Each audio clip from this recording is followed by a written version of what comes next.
When leadership freezes, organizations freeze with them.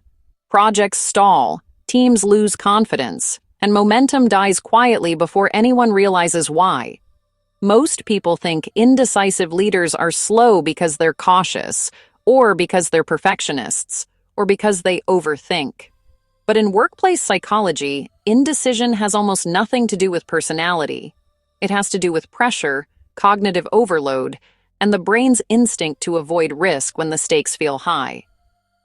I'm Maya, and this is Uncommon Sense Lab, where we take workplace psychology and make it practical enough for real work, real teams, and real leadership challenges. Today, we're breaking down why leaders get stuck, how to spot it early, and what actually helps teams move forward when momentum disappears. Let's start with something research is very clear on. Indecision is not a lack of intelligence, it's a lack of clarity.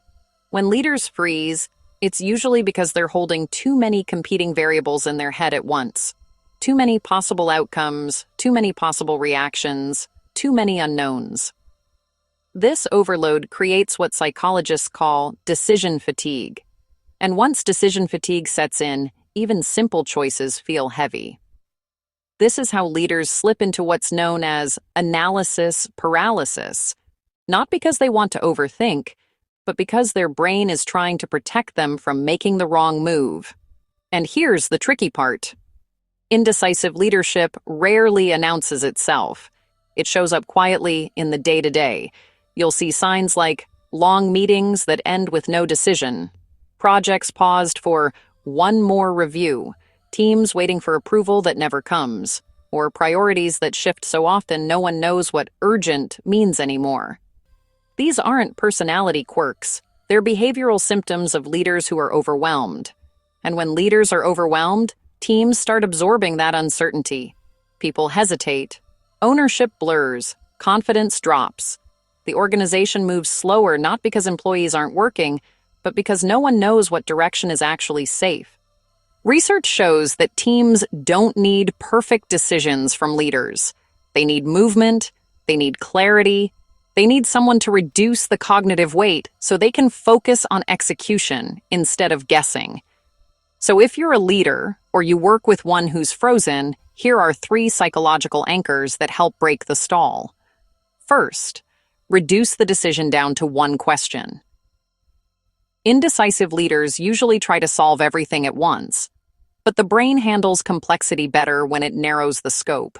What is the single decision that unlocks the next step? Not the whole strategy, not the entire plan, just the next move. Second, replace perfection with thresholds. Indecisive leaders often wait for the right answer, which doesn't exist. Workplace psychologists recommend defining a threshold instead.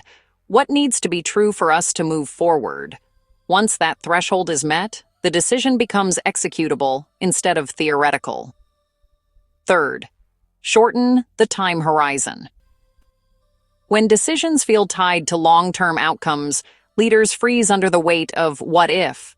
But when you recast the decision as a 30-day experiment, the pressure drops instantly. It becomes safer to choose, safer to adjust, and safer to learn. These 3 anchors, narrowing the question, setting thresholds, and shrinking the time horizon, don't eliminate uncertainty. They make uncertainty manageable. Because here's the reality: momentum doesn't die from bad decisions. Momentum dies from no decisions.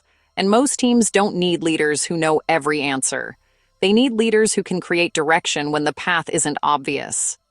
When leaders move, even imperfectly, teams regain confidence.